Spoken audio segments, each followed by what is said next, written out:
Assalamualaikum warahmatullahi wabarakatuh. Saya dari Ikhlas Hati Channel, baik secara pribadi maupun keluarga, mengucapkan Selamat Hari Raya Idul Fitri tahun 1445 Hijriah. Mohon maaf lahir dan batin. Semoga kita masih bisa berjumpa dengan bulan Ramadan berikutnya. Amin. Amin ya robbal alamin. Assalamualaikum. Jangan lupa like, comment, and subscribe. Bye. Bismillahirrahmanirrahim. Assalamualaikum warahmatullahi wabarakatuh. Alhamdulillahi rabbil alamin. Wassalatu wassalamu ala asyrafil anbiya'i wal mursalin wa ala alihi wa ashabihi ajma'in. Raditu billahi rabba wa bil islami dina wa bi Muhammadin nabiyya wa rasulah. Rabbi syrah li sadri wa yassir li amri wahlul 'uqdatam min lisani yafqahu qawli. Allahumma ja'al jam'ana hadha jam'an marhuma wa tafarruqana min ba'dihi tafarruqan ma'suma. Kaum muslimin dan muslimat sidang jamaah subuh yang dirahmati Allah. Kita lanjutkan kajian kita pada akhir surah Mulk ayat 29. Kita usahakan 2 ayat sampai dengan ayat 30. A'udzu billahi minasy syaithanir rajim. Bismillahirrahmanirrahim. Qul ara'aytum in ahlakani Allahu wa man ma'iya. Qul ara'aytum in ahlakani Allahu wa man ma'iya aw rahimana faman yujirul kafirina min adzabin alim. Ini kita bagi juga beberapa kelompok terjemahan ini, tidak kita terjemahkan sekaligus supaya mudah kita tafsirkan nanti ya, supaya mudah kita pahami. Jadi yang pertama, qul ara'aitum in ahlakani Allahu wa man ma'iya rahimana. Jadi segitu dulu. Coba dibaca. Kita bagi 2 ini. Coba Pak Indah. Katakanlah kepadaku jika Allah mematikan aku dan orang-orang yang bersama dengan aku. Sudah. Katakanlah jika Allah mematikanku dan orang-orang yang bersamaku. Ini apa maksudnya? Kenapa keluar kata-kata seperti ini dari mulut Rasulullah SAW? Maka kalau di dalam terjemahan kita nanti jangan salah paham ya. Ini maksudnya begini. Orang kafir menginginkan Rasulullah SAW itu lenyap ya, diberikan azab. Begitu juga sahabat-sahabat Rasul ya, diberikan azab oleh Allah Subhanahu wa taala. Makanya Allah ngomong dengan Nabi Muhammad, qul, ini namanya uslub khitabi namanya. Ya Muhammad, katakan kepada mereka, kalaupun kamu itu diberikan azab atau sahabat-sahabatmu, atau diberikan rahmat dan sahabat-sahabatmu, ini ada kalimat ijaz hazaf namanya. Ada jawab syaratnya. Kalian tidak ada manfaat sedikit pun dan tidak ada mudarat sedikit pun. Kita ulangi lagi ya. Ini kalau terjemahannya Pak. Maknanya begini. Allah menyuruh kepada Nabi Muhammad, ya Muhammad, engkau dakwahi mereka, tidak ada manfaat sedikit pun ya. Tidak ada manfaat untuk kamu. Manfaat itu semuanya kembali kepada mereka. Jadi artinya kalaupun kamu nanti didoakan oleh mereka kehancuran Muhammad dan sahabat-sahabatnya, tidak ada faedah bagi mereka, bagi orang musyrik, tidak ada faedah sama sekali. Maka Allah menyuruh kepada Nabi Muhammad, qul, katakan ya Muhammad kepada orang-orang yang menginginkan kamu itu lenyap dan teman-temanmu lenyap. Ini contoh Abu Sufyan. Abu Sufyan menginginkan Rasulullah lenyap dan sahabat-sahabatnya lenyap. Maka Abu Sufyan senang sekali ketika terjadinya perang Uhud. Ada berapa puluhan yang mati syahid. Begitu senangnya Abu Sufyan. Kalaupun mereka mati syahid, tidak ada mudarat dan manfaat untuk Abu Sufyan. Tidak ada manfaat apa-apa, tidak ada mudarat apa-apa. Bahkan bagi mereka ini adalah sebuah pahala, Pak, reward ya bagi orang yang sudah meninggal mati syahid ini. Tidak ada pahala apa-apa untuk Abu Sufyan. Tidak ada mudarat, tidak ada manfaat. Ya, ini maksud ayat ini. Kita ulangi lagi. Qul ara'aitum. Ini ada pertanyaan dengan Hamzah. Artinya, ya Muhammad, ara'aitum. Coba kamu, ini kan Hamzah istifham. Istifham itu apa? Bertanya. Artinya coba tanya sama orang kafir. Ada nggak manfaatnya? Ini kalau kita lihat dalam terjemahan. Di dalam tafsir, Hamzah ini maknanya nafi. Nafi itu tidak ada, tidak artinya. Jadi artinya, sekarang kita rubah. Hamzah yang tadi istifham menjadi nafi. Nafi itu tidak artinya. Katakan ya Muhammad, kalian itu tidak ada mudarat, tidak ada manfaat sama sekali. Ketika kalian ingin melenyapkan Nabi Muhammad sallallahu alaihi wasallam, in ahlakaniyallahu wa man ma'iya rahimana. Jadi kalau kalian ingin melenyapkan saya, ingin melenyapkan sahabat-sahabatku, tidak ada mudarat sama sekali bagi kalian. Tidak ada manfaat sama sekali bagi kalian. Tidak ada manfaat. Kami itu kalau pun kalian lenyapkan, kami patuh kepada Allah. Kami meninggalkan apa yang dilarang oleh Allah. Bahkan kalau kalian lenyapkan kami itu dapat ridha Allah. Karena kami tidak menyeleweng. Kami patuh dan taat kepada perintah Allah. Jadi makanya inilah yang dikatakan oleh Imam As-Sa'di, dikatakan oleh Imam Jalalain, ya. Hidup kita itu al-ibtila'u bil amri wal ibtila'u bin nahi. Kita sedang diuji oleh Allah dengan perintah dan diuji juga dengan larangan. Artinya apa? Hidup ini ujian terus, tidak ada enak hidup ini, Pak. Tidak ada enak.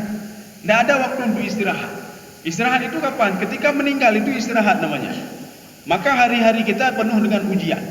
Mana ujian? Al-ibtila'u bil amri. Ujian dengan perintah. Habis kita istirahat, nanti zuhur sudah azan lagi zuhur. Kagiyut mayang lep. Gojo katanya apakah kita mau salat zuhur atau tidak? Atau mepep katanya, Pak. Ada sebagian orang kali ulau tapi lagi. Hana libur di urau ya, Pak. Kemudian setelah itu nanti asar begitu lagi. Sudah azan asar lagi. Kita sedang diuji sejauh mana kita bisa melakukan perintah Allah Subhanahu wa taala. Kemudian satu lagi, al-ibtila'u bin nahi. Kita sedang diuji oleh Allah bagaimana kita bisa menjauhi larangan Allah Subhanahu wa taala. Jangan kamu makan haram, jangan buat ini, jangan buat itu. Sejauh mana kita bisa menjalankan ini? Kaum muslimin sedang jemaah yang dirahmati Allah. Maka kalau kita itu mengajak orang lain kebaikan, mereka tidak mau dan akan membunuh kita, itu untung bagi kita. Kenapa untung? Kita sudah menjalankan perintah Allah. Dan tidak ada untung bagi mereka, tidak ada rugi apa-apa pun bagi mereka, tidak ada manfaat, ada mudarat. Bahkan manfaatnya bagi kita. Kenapa? Kita itu ketika berdakwah, kemudian tiba-tiba dibunuh oleh mereka. Jadi artinya untungnya bagi kita. Kita meninggal dalam keadaan syahid ya. Kita menjalankan perintah Allah Subhanahu wa taala. Jadi Allah mengatakan, ya Muhammad, mereka itu tidak punya landasan apa-apa. Mereka ingin melenyapkan kamu dan sahabat-sahabatmu. Qul ara'aitum. Hamzah di sini maknanya nafi. Artinya tidak ada mudarat, tidak ada manfaat. Apanya? In ahlakaniyallahu. Apabila Allah mengazab kami, ini pernyataan ini bukan Rasulullah minta untuk diazab, tidak. Artinya orang-orang kafir ingin supaya Rasulullah dan sahabatnya lenyap. Ini masuk azab di sini. Jadi kalau seandainya Allah mengazab kami atau memberikan rahmat kepada kami, tidak ada untung apapun bagi kalian, kata Nabi Muhammad sallallahu alaihi wasallam. Artinya kami mengajak kalian demi kebaikan. Mau enggak? Kalau enggak mau ya sudah. Perhatikan ayat di dalam surah Al-Jumu'ah. Makanya ada beberapa penafsir yang unik ya terhadap surah Al-Jumu'ah. Ketika kalian selesai salat, fantashiru fil ardi. Sebagian penafsir mengatakan, habis salat Jumat, keluarlah kalian berdagang dan berbuat apa saja. Carilah rahmat Allah Subhanahu wa taala. Kalau itu biasa. Tapi ada satu tafsir unik. Apa kata beliau? Ini termasuk di dalam tafsir Imam Al-Qusairi, ya Imam. Beliau mengatakan, dan juga tafsir Al-Jauzi. Kata beliau, setelah selesai salat Jumat, fantashiru fil ardi. Keluarlah kalian, lihatlah saudara-saudara kalian yang belum melakukan salat Jumat. Coba tanya sama mereka, kenapa tidak pergi salat Jumat? Ajakan kita itu untuk kemaslahatan mereka, ya, bukan untuk kita. Kita sudah salat Jumat. Cuma sekarang masalahnya kepada mereka. Kalaupun seandainya kita dapat pahala, kita ini tidak ada hubungan dengan dia sama sekali. Makanya kita mengajak ini karena perintah Allah Subhanahu wa taala. Fantashiru fil ardi. Ketika habis keluar dari masjid, maka tanyalah kepada orang yang tidak pergi ke masjid, apa alasan tidak ke masjid? Pekah nak ajak Jumat penuh. Ya, ini makna fantashiru. Karena nanti ada sebagian yang menafsirkan begini, fantashiru, assalamualaikum, assalamualaikum, puang kagak ada hema. Kita tanya kenapa? Karena perintah fil amar di situ. Dalam kaidah fikih, usul fiqh, al-amru yadullu 'alal fawri. Amar itu harus cepat-cepat, ya namanya. Jadi ketika diperintahkan oleh Allah, keluarlah cepat-cepat dari masjid. Hana tempat zikir-zikir, assalamualaikum, assalamualaikum, kagak ada hema. Bukan bicara rezeki, Bang. Ya, bicara rezeki. Ya, jadi maksud fantasiru di sini, penafsir yang satu lagi mengatakan, keluarlah kalian, carilah saudara kalian yang tidak salat Jumat tadi. Ya. Kaum muslimin sedang jamaah yang dirahmati Allah. Famay yujirul kafirina min adzabin alim. Ya, sekarang kelompok yang kedua ya kita terjemahkan. Tadi sudah tadi. Artinya, kalau Nabi mengajak mereka kebaikan, tidak ada manfaat untuk Nabi sama sekali. Tidak ada manfaatnya untuk mereka.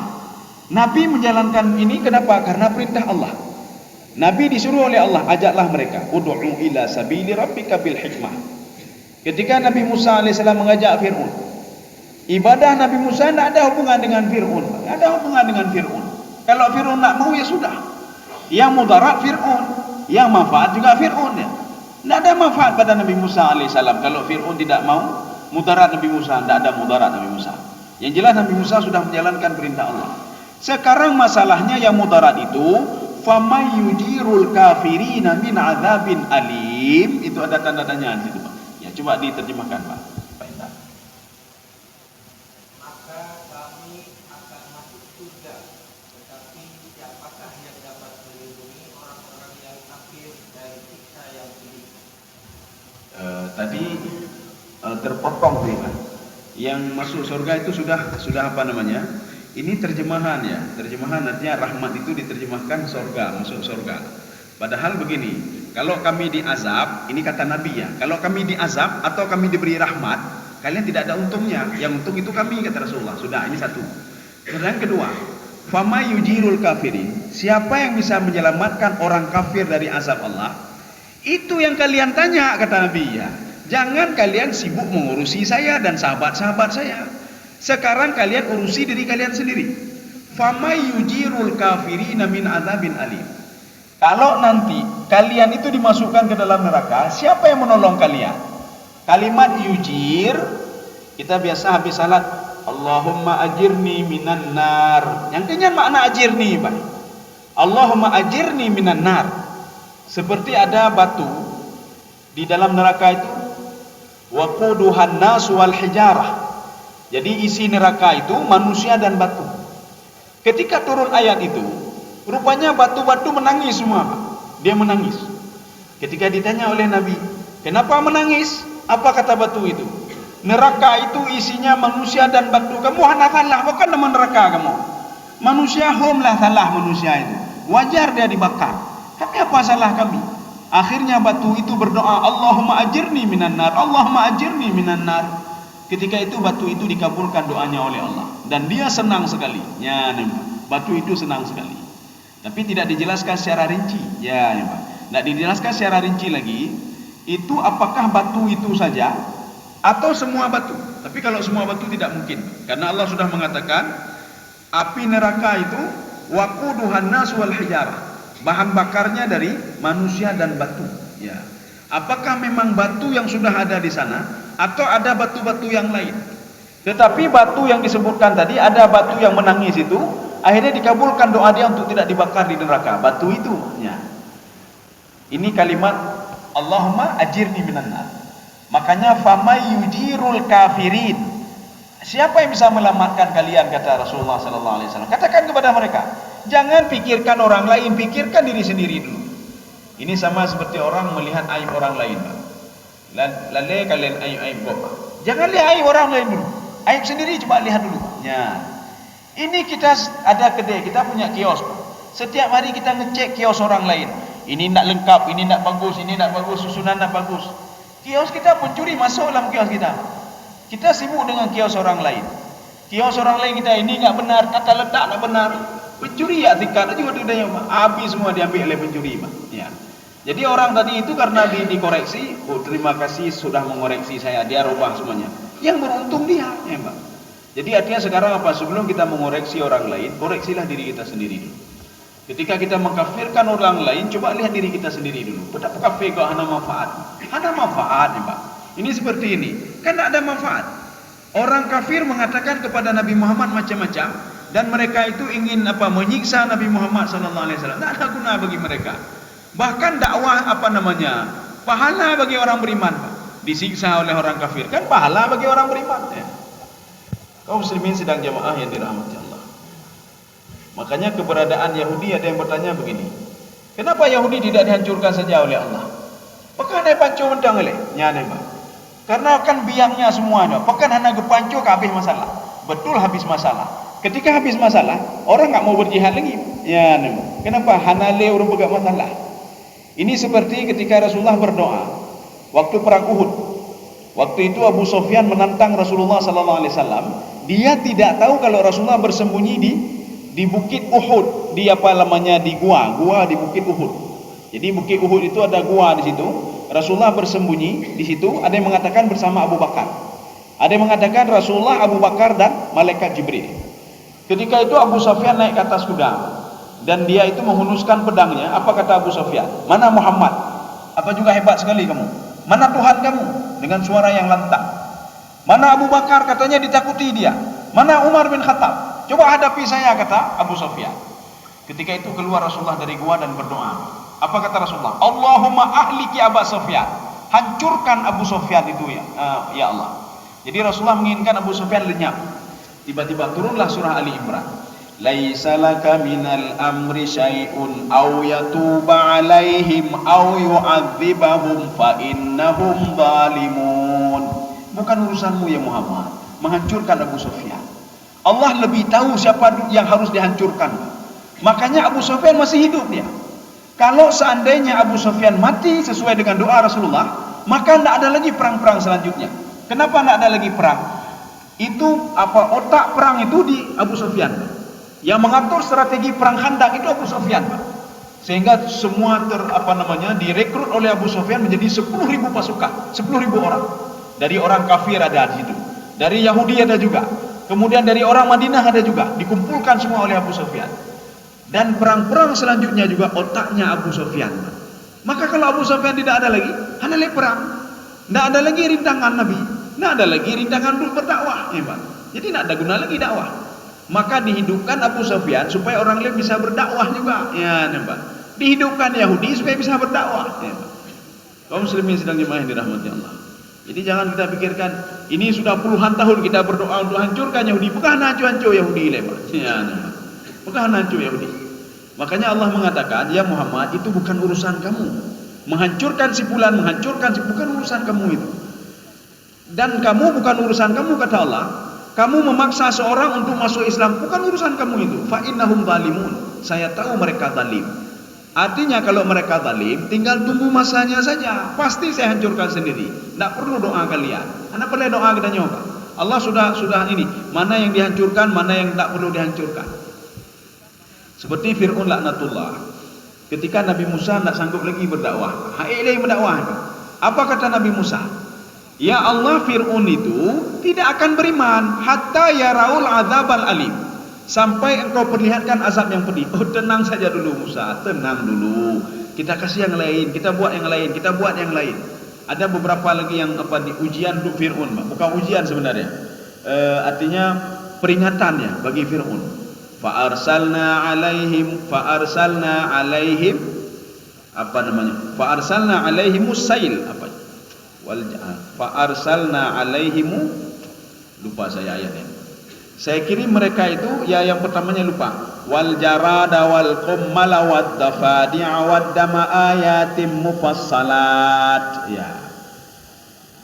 Jadi saya kirim kepada mereka air bah dulu. Nak percaya saya kirim lagi yang lain. Nak percaya saya kirim lagi yang lain. Sehingga sudah nak percaya juga semuanya, baru saya tenggelamkan Fir'aun laknatullah. Jadi maknanya apa? Bukan urusan kita. bukan urusan kita. Dan kita tak boleh ikut campur urusan orang lain. Kita dakwahi dia, nak mau dengar ya sudah. Kita ajak dia, nak mau dengar ya sudah. Masalah nanti azab itu Allah yang azab dia. Jadi bukan urusan kita, ya Allah azab si fulan, bukan urusan kita itu. Kita urusan kita mendakwah saja, mengajak saja. Kaum muslimin sedang jemaah yang dirahmati Allah.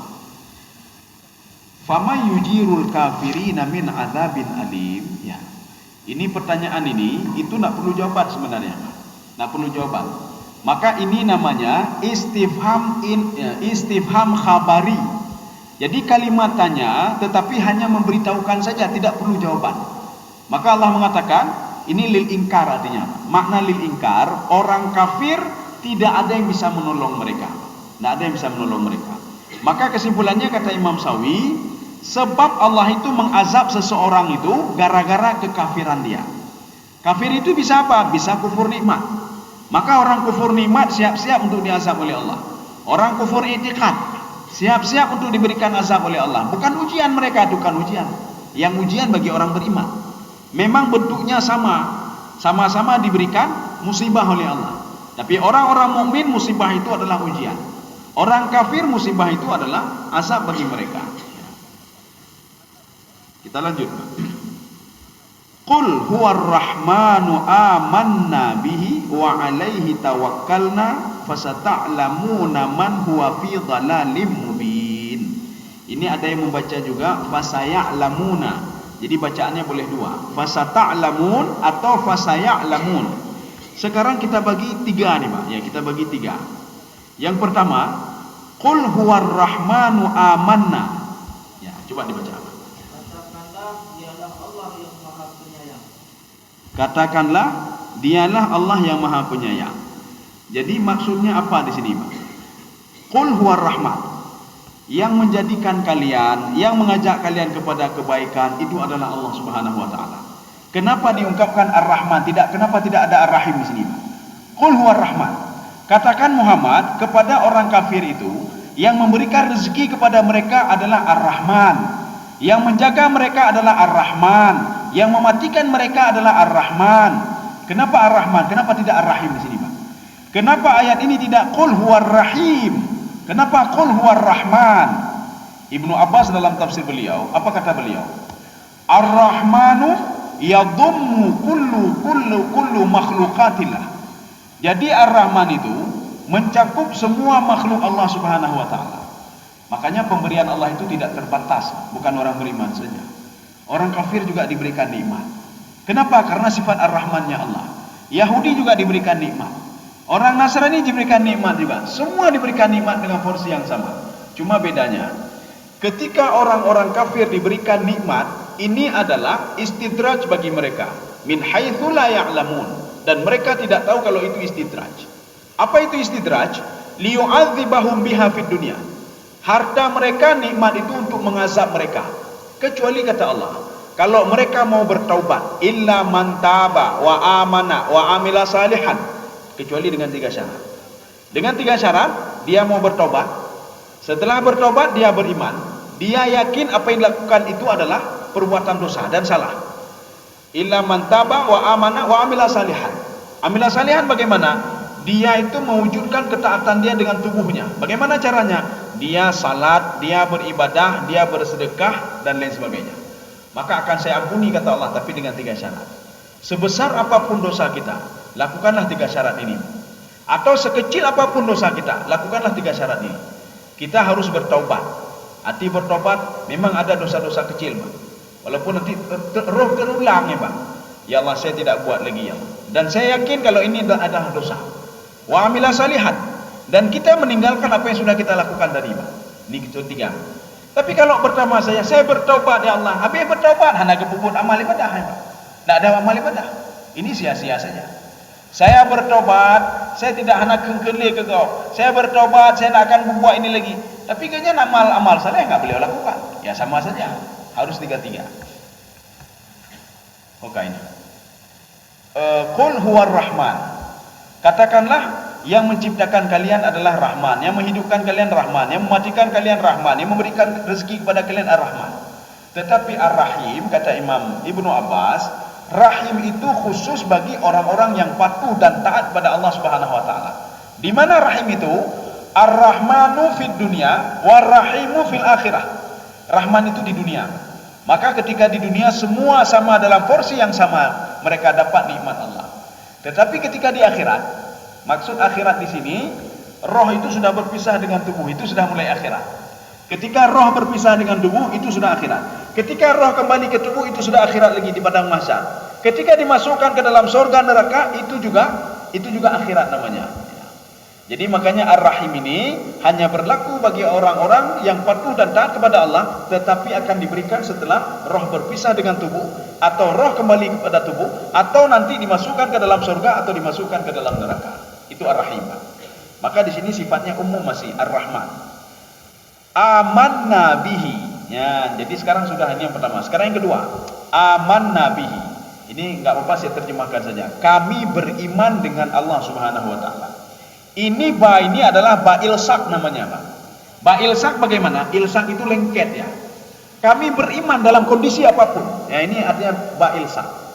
Makanya kenapa syaitan, kenapa iblis itu takut sekali dengan surah Al-Fatihah. Ya, Pak. Dalam tafsir Al-Qurtubi, di situ dikatakan syaitan berteriak dan takut dengan beberapa hal. Yang pertama, hina nuzila hina lu'ina, ketika dilaknat oleh Allah, maka dia berteriak luar biasa, dilaknat oleh Allah. Satu.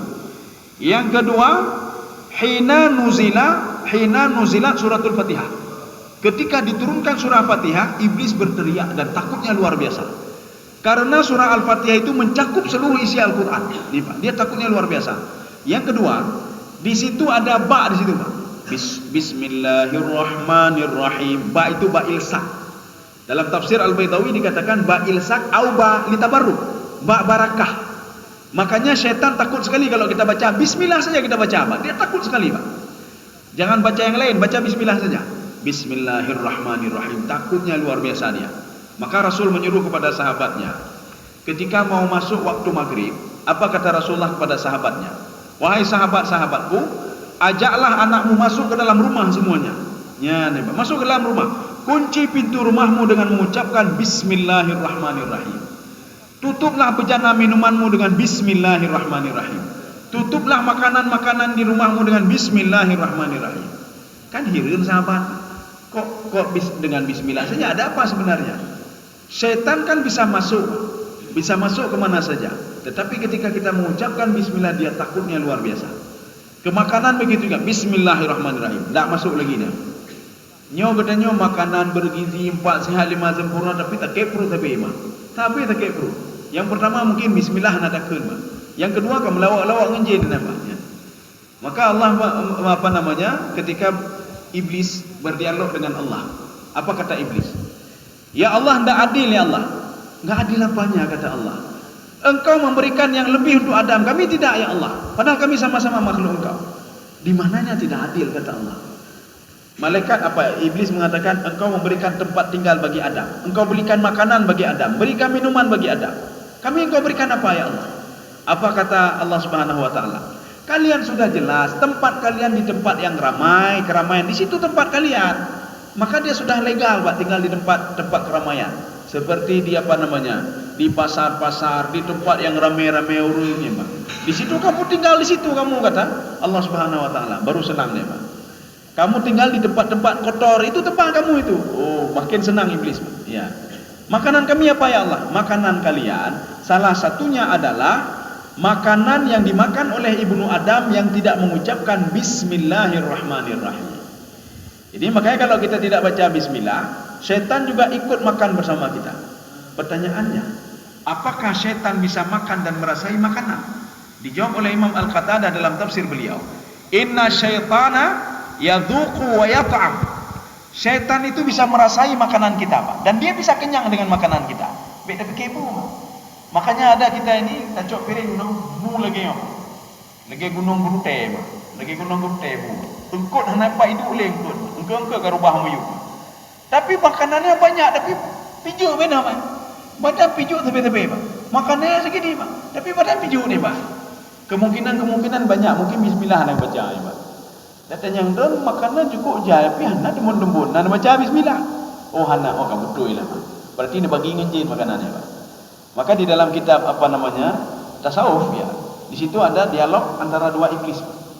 Iblis pertama ketemu dengan iblis kedua. Kata iblis pertama, "Hei, kamu kok kurus sekali?" Kata iblis yang kedua, "Kamu kok gemuk sekali?" Kata iblis yang pertama, "Saya ini gemuk karena yang saya ikuti itu nak pernah baca bismillah dia. Makan tak ada bismillah, pakai baju tak ada bismillah, maka jatah dia itu saya ambil untuk saya semuanya." Ya, nampak. Jawab yang kurus tadi, "Oh, yang lu ikuti baca bismillah tapi jatah lu kahana, makanya piju nih, Pak." Ya. Jadi makanya bacalah bismillah dalam kondisi apapun. Bukan makan saja. Mau pergi kendaraan dan lain sebagainya, mau berbuat sesuatu, iblis selalu selalu mengikuti, Pak. Tapi kita baca bismillah, enggak ada iblis enggak ada. Kaum muslimin sedang jemaah yang dirahmati Allah.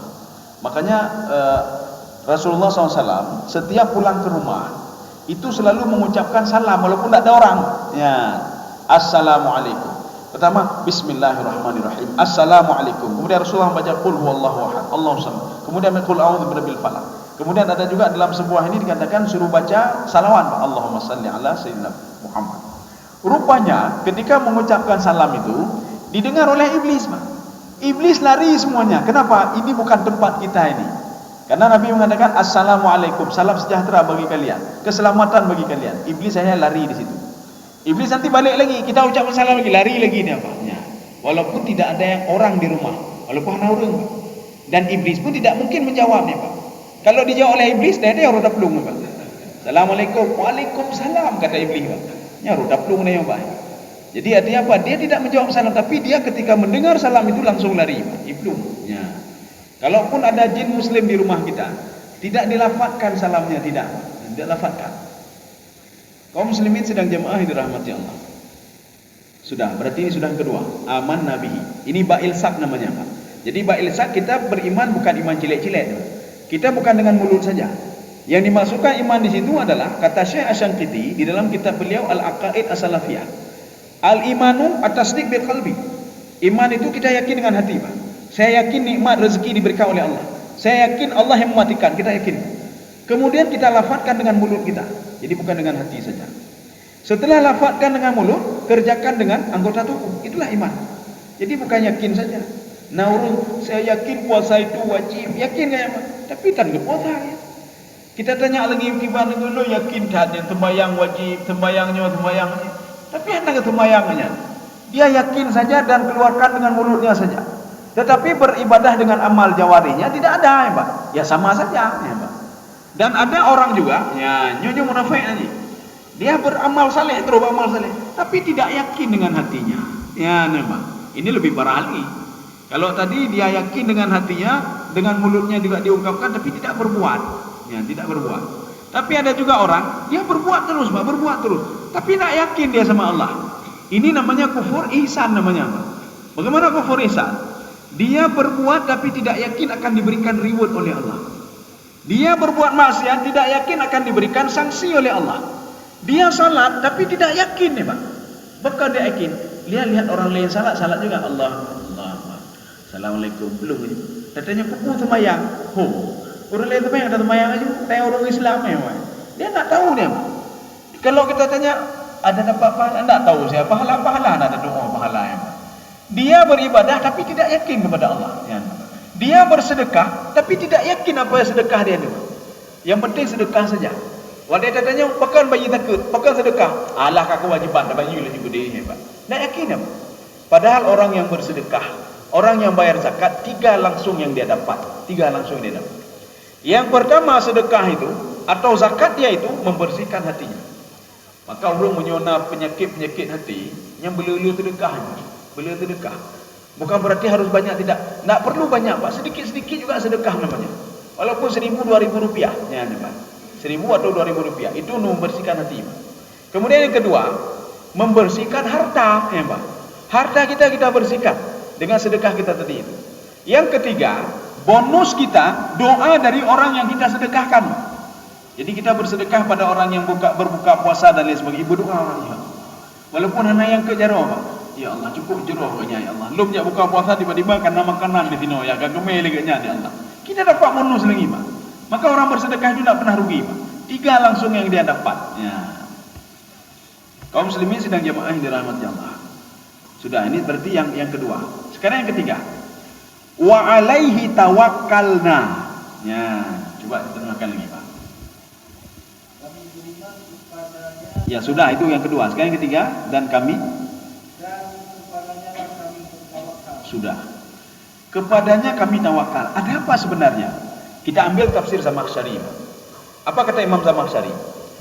Orang kafir yatawakkaluna ala auladihim wa amwalihim. Orang kafir bertawakal sama hartanya dan sama anaknya. Bagaimana tawakalnya? Mungkin kita ada juga watak-watak seperti mereka ini, Pak. Kita kalau punya harta, ini sang 7 keturunan, ya nampaknya. Itu tawakal sama harta namanya. Nyo menyolun na jabatan aman dia. Ya, dia tawakal sama jabatannya, Pak. Bukan tawakal sama Allah. Artinya apa? Dia berpegang sama jabatan dia. Nyo menyolun na jabatan dia nya kabereh. Insyaallah bereh mendu. Nyo karena hana jabatan lo, maka hana bereh lo. Menyolun na jabatan dia tenang udang nya bereh mendum ya. Cara Islam bereh mendum bereh. Berarti dia bertawakal terhadap hartanya. Imam Zamakhsyari mengatakan ini adalah kebiasaan orang kafir. Orang kafir mereka bertawakal sama hartanya. Maka kenapa mereka membunuh anaknya? Karena mereka bertawakal sama hartanya. Ini kalau pendapatan 1 juta, punya anak 10, maka masing-masing 100 ribu, kabeh pengen hebat. Tapi kalau anak 1 atau anak 2, 1 juta bisa bagi 2, 500. Maka mereka ketika melahirkan anak, mereka takut fakir. Ya, maka Allah mengatakan dalam Al-Quran, la taqtulu auladakum khasyata imlaq. Jangan bunuh anak kalian karena takut miskin. Tidak ada hubungan dengan miskin, mana hubungan? Nah, urang anu kok jaya anu diploh mandum kemah anu mandum, Pak. Fikula mandum anu, gege akai mandum anu, Pak. Ya, nih, Pak. Anu diploh. Ada orang punya anak 1 orang ini, mesti doh hai guru kaya, Pak. Harta ada, semua ada, ya, Pak. Hanjung lah manunya, Pak.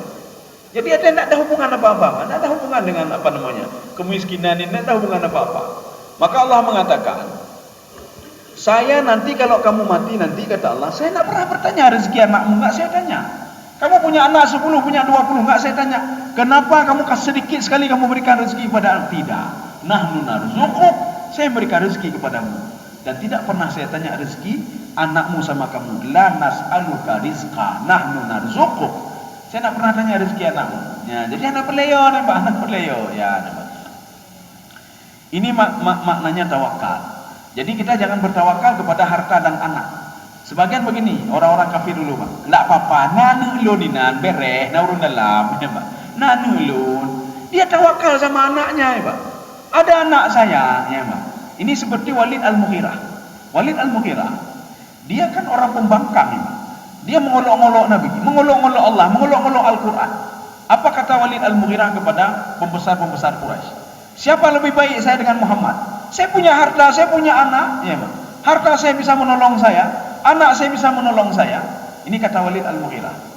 Dalam hitungan detik, harta dia lenyap semuanya. Anak-anak dia 10 orang habis semuanya, tinggal 4 atau 3 orang lagi. Itu pun anaknya beriman yang tinggal itu. Tetapi walaupun anaknya beriman, kita dilarang untuk mendoakan orang tua kita yang kafir untuk diberikan ampunan, itu dilarang, tidak boleh. Illa qaula Ibrahim, kecuali perkataan Nabi Ibrahim untuk azar. Apa kata Nabi Ibrahim? La astaghfiranna, saya minta ampun kepada Allah, kecuali itu saja. Kalau lain tidak boleh. Lain tidak boleh. Kita minta, ya Allah, ampuni urung cilun yang kafir, ya Allah. Tak boleh, Pak, tak boleh. Tak boleh minta kepada Allah untuk mengampuni orang tua kita yang kafir, tidak boleh. Tak boleh. Apalagi nanti orang tua ini tidak bisa diberikan syafaat oleh anaknya walaupun dia anak yang saleh. Makanya Allah Subhanahu wa taala ketika turun tabbat yada abi lahabin wa tab ma aghna anhu maluhu wa ma kasab. Jadi Abu Lahab itu hartanya banyak sekali. Anaknya 4 orang, 1 mati, di dalam tafsir Baitawi disebutkan 1 mati mata kufran, yang tinggal 3 orang. Memang yang mati kafir ini dia sama watak lagi Abu Lahab. Dia cukup sama watak lagi Abu Lahab, lagi Yahab. Dia ingin mencelakai Nabi, sama apa dia Abu Lahab. Dan sama seperti ibunya Ummu Jamil. Ini 3 mereka. Abu Lahab, Ummu Jamil, dan anaknya ini 1 lagi. Lupa namanya apa, Tamadar atau siapa nama dia. Tetapi yang 3 orang lagi anaknya saleh-saleh semua. Mereka masuk Islam ketika Fathu Mekah. Tapi Allah mengatakan, ma aghna anhu maluhu wa ma kasab. Harta kamu tidak bisa menolongmu. Anak kamu yang saleh 3 orang enggak bisa juga menolongmu. Ya, Pak. Walaupun 3-3 berdoa, ya Allah tolong, enggak bisa, Pak, enggak bisa. Apalagi minta diampuni, itu enggak boleh juga, dilarang. Sudah. Fasata'lamuna man huwa fi dhalalim mubin. Di sini atau kita terjemahkan dan tafsirkan terus karena waktu sudah ini. Ya, ini pun 1 ayat lagi. Kok enggak habis-habis ini, Pak? Ya. Fasata'lamun, mereka kamu akan tahu, atau ada yang baca fasaya'lamun, mereka akan tahu. Berarti ini ada 2 qiraat. Ada qiraat yang membaca fasata'lamun, ada yang baca fasaya'lamun, ya. 2 qiraat. Siapa man apa nih? Man huwa fi dhalalim mubin. Nanti orang kafir itu akan tahu siapa yang dapat petunjuk, siapa yang sesat. Apakah kami yang sesat kata Rasul atau kalian yang sesat? Kalian akan tahu sendiri. Maka jangan kita sesat-sesatkan orang, ya, Pak. Alai pupu dah pegah ni, Pak. Urung sesat, urung anjing, urung kafir, urusan dia dah pegah kafir kok. Tak boleh mengkafirkan orang. Biarin saja dia. Ketika kita ajak ini enggak bisa begini, apa urusan? Ya sudahlah, ya, Pak. Jadi jangan kafir orang tetap menyesatkan. Biarin dia sendiri yang tahu kalau dia sesat atau tidak sesat. Biarin saja dia. Ya. Bahkan Allah mengatakan dalam Al-Quran, mau enggak saya tunjukkan kata Allah, satu kelompok ini menganggap diri dia itu dalam petunjuk, padahal dia dalam kesesatan, ya, Pak. Ya, itulah orang-orang yang yang tidak beriman kepada Allah Subhanahu wa taala. Artinya mereka itu kamilah ini. Kami kan maksud kami kan baik, ya, Pak. Maksud kami baik begini-begini, padahal mereka itu orang yang sesat kata Allah Subhanahu wa taala. Mengatakan diri dia baik. Maka kita baik lagi kelompok-kelompoknya, Pak. Kita lanjutkan sedikit lagi, Pak. Qul, ini yang terakhir, Pak. Qul ara'aitum, ini ada 2, Pak, 2 lagi. In asbaha ma'ukum ghauran famay ya'tikum bima'in ma'in. Ya, coba diterjemahkan. Katakanlah, berangkatlah kepadaku jika sumber air kamu menjadi kering. Terus, lanjut terus. Maka siapakah yang akan mendatangkan air yang mengalir bagimu? Ya, ini pertanyaan Allah ini tak perlu jawaban. Ini namanya istifham khabari. Kalau seandainya bumi ini kering, dari mana air itu? Ya, Pak. Allah ingin mengatakan begini, maksudnya begini. Kalau air tidak aku turunkan, itu orang kafir, Yahudi, Nasrani dan lain sebagainya, dia pasti minta kepadaku kata Allah. Sebejat apapun dia teringat kepadaku tak kala nikmat sudah aku hentikan sama dia. Ini maksudnya. Tak perlu kita dakwahi mereka itu yang turun ke Allah. Hana perlu dakwahi leh, Pak. Mereka akan tahu sendiri kata Allah Subhanahu wa taala. Kalau sumur-sumur mereka kering. Mana contoh? Di dalam tafsir Al-Qurtubi di situ diungkapkan, ketika pengikut Nabi Nuh alaihissalam, pembangkang Nabi Nuh, mereka diberikan bala oleh Allah, tidak turun hujan 40 tahun. Fadhahabu ila Nuhin, mereka datang ke Nabi Nuh alaihissalam dan mencari solusi. Wahai Nuh, bagaimana solusinya? Bertakwalah kamu kepada Allah. Ya. Walaupun mereka tidak mau tidak mau beribadah juga. Waktu itu mereka yakin dan ini. Setelah itu mereka buat maksiat lagi. Maknanya mereka tahu yang menurunkan hujan itu adalah Allah. Mereka tahu yang memberikan rahmat itu adalah Allah Subhanahu wa taala. Ini seperti kita di pesawat, ya, Pak. Ketika pesawat sudah oleng, pilot mengatakan pasang sabuk semua. Ini kita kemungkinan jatuh pesawat ini 50%, ya, belum. Yang apakah kemungkinan jatuh 50%? Yang tidak salat, yang salat semua astagfirullahalazim, yang undur, Pak. Madu miliki, Pak. Berzikir semuanya mereka, Pak. Tidak ada lagi mereka buat maksiat lagi, Pak. Ya, karena apa? Kalau pesawat jatuh, hanale yang udah beda ngembus, nyobos je dah lompat. Pesawat hot dah lompat, Pak. Buka kaca lompat, nyobos, Pak. Nyohot dah lompat, Pak. Nyoka mati je maju, Pak. Jadi makanya mereka berzikir semua astagfirullah, astagfirullah. Kejukai dengan nama lu sembahyang kalau bagi pancara le. Hana pun dia teruk bandara kan dia jemaah juga deh. Kaji-kaji nyo teruk bandara lu sembahyang aja. Nyo lu ulang mendu sembahyang aja nyo. Ketika pesawatnya sudah aman kembali, Pak, sampai ke bandara, hai punon bukan nyak sembahyang. Alah hadu mendai rumah, Pak. Hana teringat pilih, Pak. Maka seorang itu tak kala diberikan musibah baru teringat kepada Allah. Maka Allah katakan, tak kala sumur kamu kering, kamu baru teringat kepada saya. Tatkala padi nak mau tumbuh, kamu berdoa, ya Allah, apakah anda berdoa ujin? Jangan apakah anda berdoa alim. Ketika dikeringkan baru teringat pada Allah Subhanahu wa taala. Itu yang kacau manusianya, Pak. Maka ini pernyataan ini tak perlu jawaban ini, Pak. Ini manusia supaya mau berpikir, ya. Masa kalian teringat kepada saya ketika ada musibah saja? Waktu tidak ada musibah, waktu saya berikan nikmat, tidak pernah teringat kepada saya. Ya. Jadi kita sudah akhiri surah Al-Mulk. Jadi insya Allah pertemuan selanjutnya kita masuk surah At-Tahrim ya. Ya, kita masuk surah At-Tahrim. Jadi mudah-mudahan ada manfaatnya bagi saya sendiri dan jemaah sekalian. Subhanallahi bihamdika, asyhadu an la ilaha illa anta, astaghfiruka wa atubu ilaik. Assalamualaikum warahmatullahi wabarakatuh. Terima kasih.